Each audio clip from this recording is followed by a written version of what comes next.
दोस्तों, स्वागत है आपका आपके इस यूट्यूब चैनल SHP एजुकेशन। जैसा कि हम लोग अब लेके आ गए हैं EVS का नया सेशन, जिसमें से आपको सीटेट के लिए EVS के मुख्य क्वेश्चन बताए जाएंगे। तो हम लोग चलते हैं, देखते हैं EVS के पहले क्वेश्चन पे नज़र डालते हैं। पहला क्वेश्चन हमारा क्या कहता है? भारोत्तोलकों को प्रायः ज़्यादा मांसपेशियाँ। तो यहाँ भारोत्तोलकों मतलब हो गया है बॉडी बिल्डर्स को प्रायः ज़्यादा मांसपेशियाँ और बॉडी मास बनाने की आवश्यकता होती है।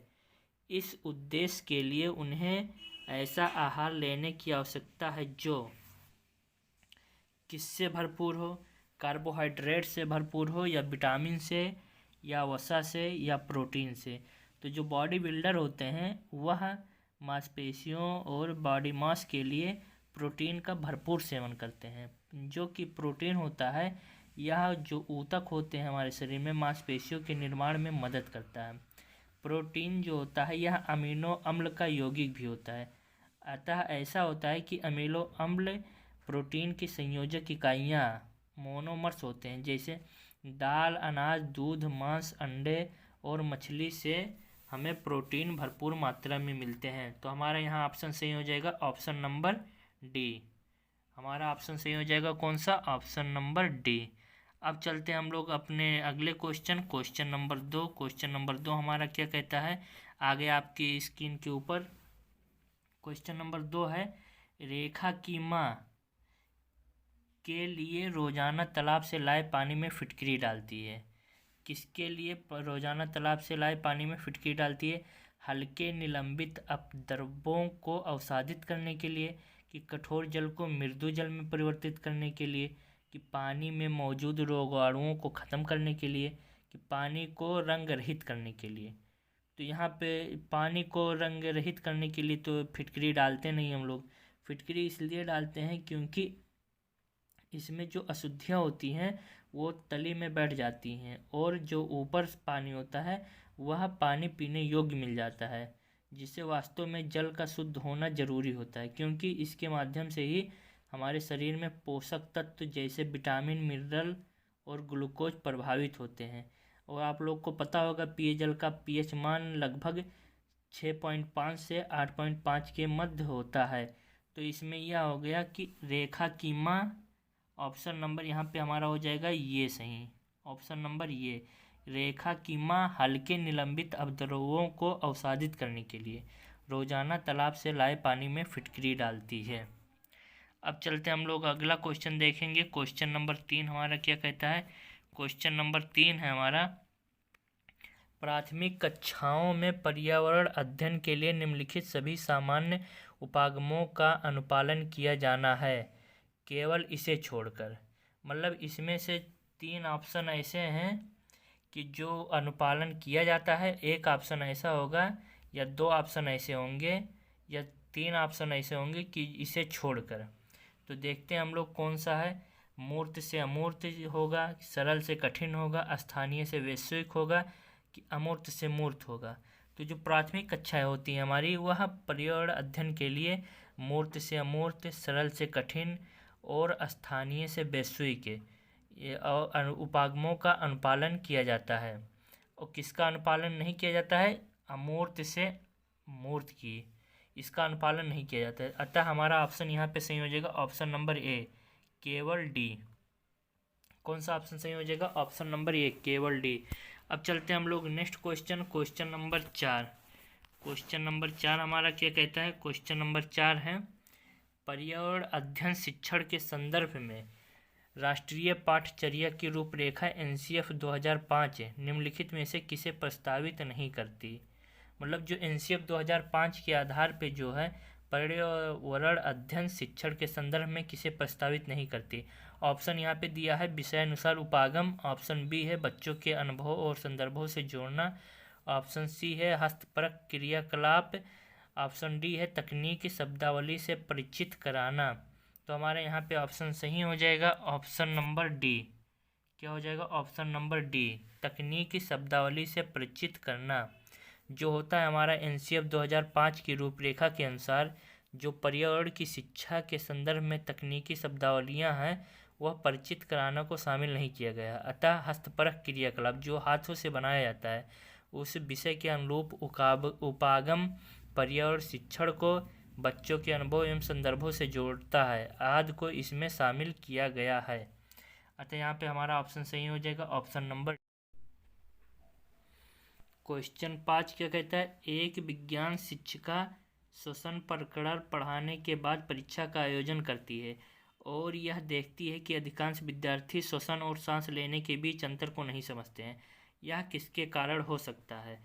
वह उनकी कक्षा अध्यापिका नहीं है, कि विद्यार्थी प्रश्न को सही तरीके से नहीं समझ सके, कि शिक्षिका की कक्षा में प्रायः बहुत अनुशासनहीनता रहती है, कि वह कक्षा में प्रभावी तरीके से संबंधित संकल्पना को व्याख्यायित नहीं कर सकती है। तो यहाँ पे हमारा ऑप्शन सही हो जाएगा, ऑप्शन नंबर डी। क्योंकि जब वह कक्षा में जो टीचर है वह प्रभावी तरीके से जो संकल्पनाओं की व्याख्या है वो अच्छे तरीके से कर नहीं पाती है, इसलिए बच्चों को समझने में श्वसन और सांस लेने के बीच अंतर को नहीं समझ पाते हैं। इसका कारण यह है कि शिक्षिका कक्षा में व्याख्यायित नहीं कर सकती है। अब चलते हैं हम लोग अगला क्वेश्चन नंबर 6 हमारा क्या कहता है। क्वेश्चन नंबर 6 है हमारा, आ गया आपकी स्क्रीन के ऊपर। क्वेश्चन नंबर 6, निम्नलिखित में से भोजन बनाने का कौन सा तरीका अच्छा है?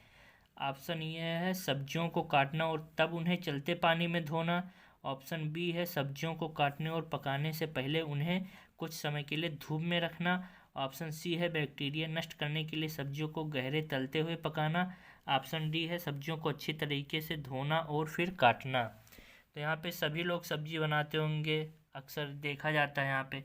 तो हमारा यहाँ पे हो जाएगा सब्जियों को हम अच्छी तरीके से धोते हैं उसके बाद काटते हैं। भोजन बनाने का सबसे अच्छा तरीका यही है, क्योंकि जो भोजन बनाने में सब्जियों में उपस्थित विटामिन व अन्य पोषक तत्व अधिकांश भाग को नष्ट होने से बचाया जा सकता है।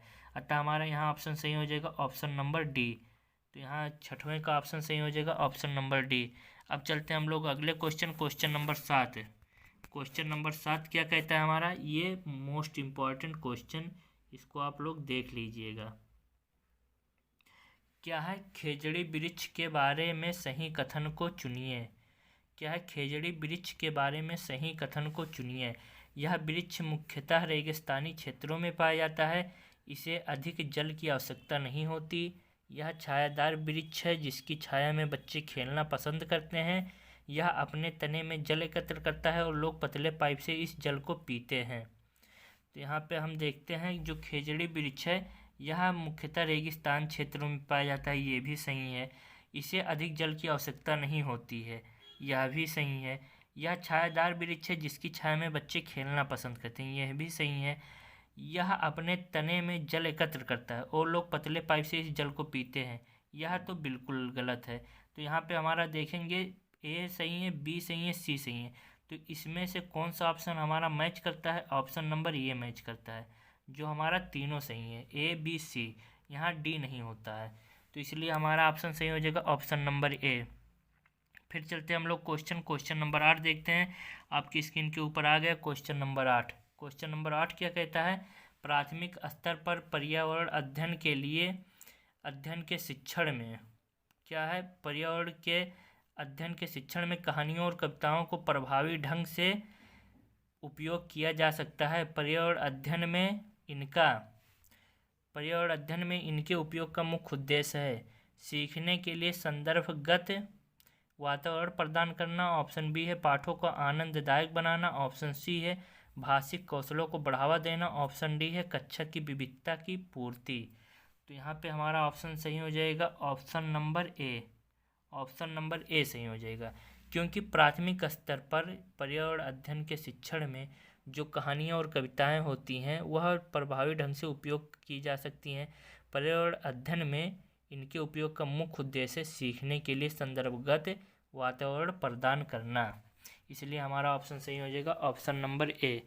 अब चलते हैं हम लोग नेक्स्ट क्वेश्चन नंबर 9 देखते हैं क्या होता है। क्वेश्चन नंबर 9 है, एक शिक्षिका तनावग्रस्त बच्चे की पहचान कर सकती है जब बच्चा निम्नलिखित व्यवहार प्रदर्शित कर सकता है। पढ़ाई में पूर्ण एकाग्रता, हाइपर एक्टिविटी, बहुत बात करना, आक्रामक व्यवहार करना। तो यहाँ पे हमारा ऑप्शन सही हो जाएगा ऑप्शन नंबर डी। एक शिक्षिका तनावग्रस्त बच्चे की पहचान कर सकती है जब बच्चा आक्रामक व्यवहार करता है, क्योंकि बच्चों का ऐसा व्यवहार देखकर शिक्षिका द्वारा तनावग्रस्त बच्चे की पहचान की जा सकती है। अच्छा, हमारा यहाँ ऑप्शन हो जाएगा ऑप्शन नंबर डी। अब चलते हैं हम लोग अगले क्वेश्चन नंबर 10। क्वेश्चन नंबर 10 क्या कहता है हमारा? क्वेश्चन नंबर 10 है, पानी के साथ प्रयोग करते हुए ज्योति यह देखती है कि स्टील की खाली कटोरी पानी पर तैरती है, लेकिन लोहे की एक छोटी कील डूब जाती है। इसे किस तथ्य द्वारा व्याख्यायित किया जा सकता है? ऑप्शन है, स्टील की कटोरी पर लगने वाला बल उसके भार की तुलना में ज़्यादा है, जबकि लोहे की कील पर लगने वाला भार उसके भार की तुलना में कम है। ऑप्शन बी है, लोहे की कील पर लगने वाला बल उसके भार की तुलना में ज़्यादा है, जबकि स्टील की कटोरी पर लगने वाला बल उसके भार की तुलना में कम है। ऑप्शन सी क्या कहता है? ऑप्शन सी यहाँ पे क्या कहता है? ऑप्शन सी है, लोहा पानी की तुलना में भारी और स्टील पानी की तुलना में हल्का है। ऑप्शन डी है, लोहा पानी की तुलना में हल्का है और स्टील पानी की तुलना में भारी है। तो हमारा यहाँ ऑप्शन सही हो जाएगा ऑप्शन नंबर ए, क्योंकि पानी के साथ प्रयोग करते हुए ज्योति यह देखती है कि स्टील की खाली कटोरी पानी के साथ प्रयोग करते हुए ज्योति यह देखती है कि स्टील की खाली कटोरी पानी पर तैरती रहती है, लेकिन लोहे की एक छोटी कील डूब जाती है। इसे स्टील की कटोरी पर लगने वाला बल उसके भार की तुलना में ज़्यादा है, जबकि लोहे की कील पर लगने वाला बल उसके भार की तुलना में कम है। अब हम लोग क्वेश्चन 11 देखते हैं हम लोग। निम्नलिखित में से जीवन प्रक्रियाओं का कौन सा युग्म पेड़ पौधों और जीव जंतुओं दोनों में मिलता है? ऑप्शन क्या है हमारा? प्रजनन और भोजन बनाना। ऑप्शन बी है प्रजनन और अंकुरण। ऑप्शन सी है वृद्धि और प्रजनन। ऑप्शन डी है वृद्धि और भोजन बनाना। तो यहाँ पे हम देखेंगे क्या है, निम्नलिखित में से जीवन प्रक्रियाओं का कौन सा जोड़ा है जो पेड़ पौधों और जीव जंतु दोनों में मिलता है? तो जो दोनों में मिलता है वह हमारा है वृद्धि और प्रजनन, इसलिए हमारा ऑप्शन सही हो जाएगा ऑप्शन नंबर सी। क्या है? वृद्धि और प्रजनन। अब चलेंगे हम लोग नेक्स्ट क्वेश्चन नंबर 12 आ गया है हमारे स्क्रीन के ऊपर। क्वेश्चन नंबर 12 क्या कहता है? अंजलि की सहेली दांतों में क्षय से बचने के निम्नलिखित 4 तरीके बताती है। कौन कौन सी बताती है देखते हैं। दिन में 2 बार ब्रश करें, इनेमल कम ना हो इसके लिए ब्रेसिज पहने, मिठाइयाँ चॉकलेट और कार्बन युक्त पेय पदार्थ न लें, हर खाने के बाद कुल्ला करें। तो दिन में 2 बार ब्रश करें, ये तो सही, बिल्कुल सही है। फिर इनेमल कम ना हो इसके लिए ब्रेसिज पहने, ऐसी कोई ज़रूरत नहीं है। मिठाइयाँ चॉकलेट और कार्बन युक्त पेय पदार्थ ना लें, ये भी सही है। हर खाने के बाद कुल्ला करें, ये ज़रूर करना चाहिए, जिससे हमारे दांतों में कैविटी वगैरह नहीं बैठती है। तो यहाँ पे हम देखेंगे हमारा क्या हो जाता है, सी है, डी है, ये है। ये हम किस ऑप्शन में देखते हैं, किस ऑप्शन में हमारा आ गया है? तीनों सी डी ये आ गया है ऑप्शन नंबर ए। तो हमारा यहाँ पे सही हो जाएगा ऑप्शन नंबर ए। अब चलते हैं हम लोग नेक्स्ट क्वेश्चन नंबर देखते हैं 13। क्वेश्चन नंबर 13 क्या कहता है? हमारे देश में निम्नलिखित स्थानों में कौन सा ठंडा रेगिस्तान है? दार्जिलिंग का है कि जैसलमेर का है, लद्दाख का है, मेघालय का है? तो जो हमारा यहाँ पे देखते हैं ठंडा रेगिस्तान, यहाँ ऑप्शन हो जाएगा हमारा ऑप्शन नंबर सी, लद्दाख। हमारे देश में निम्नलिखित में से लद्दाख ठंडा रेगिस्तान है। लद्दाख को भारत का ठंडा रेगिस्तान या शीत मरुस्थल भी कहा जाता है। यह कहाँ पाया जाता है? जम्मू कश्मीर राज्य में स्थित है। यह वर्षा का वार्षिक औसत 85 मिलीमीटर के लगभग है। अब चलते हैं हम लोग नेक्स्ट क्वेश्चन देखते हैं। क्वेश्चन नंबर 14 आपकी स्क्रीन पे आ गया। क्वेश्चन नंबर 14 क्या कहता है? क्वेश्चन नंबर 14 हमारा है, कांसा के बारे में निम्नलिखित कथनों का अध्ययन कीजिए। यह एल्यूमिनियम, आयरन और कॉपर जैसा ही एक तत्व है। ऑप्शन बी है, इसे भट्ठी में कॉपर और टिन को पिघलाकर बनाया जाता है। ऑप्शन सी है, आदिवासी लोग ब्रांज का उपयोग हजारों वर्षों से कर रहे हैं। ऑप्शन डी है, ब्रांज की बनी वस्तुएं एल्यूमिनियम की बनी वस्तु की तुलना में हल्की परंतु कहीं अधिक मजबूत होती है।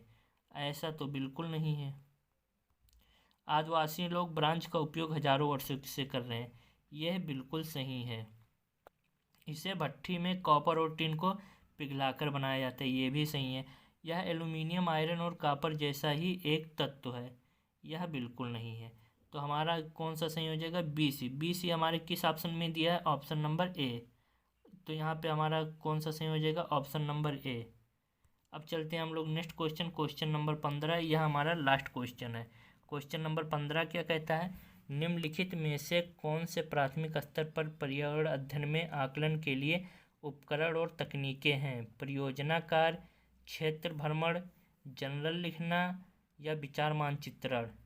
तो यहाँ पे हम देखते हैं प्राथमिक स्तर पर जो पर्यावरण अध्ययन होता है उसके आकलन के लिए हम परियोजना कार्य भी करते हैं, क्षेत्र भ्रमण भी करते हैं, क्या करते हैं? परियोजना कार्य भी करते हैं, क्षेत्र भ्रमण भी करते हैं, जनरल भी लिखते हैं, विचार मानचित्रण। यानी ये चारों सही है। चारों किसी ऑप्शन में हमारे दिया है ऑप्शन नंबर बी। तो यहाँ पे हमारा ऑप्शन सही हो जाएगा ऑप्शन नंबर बी।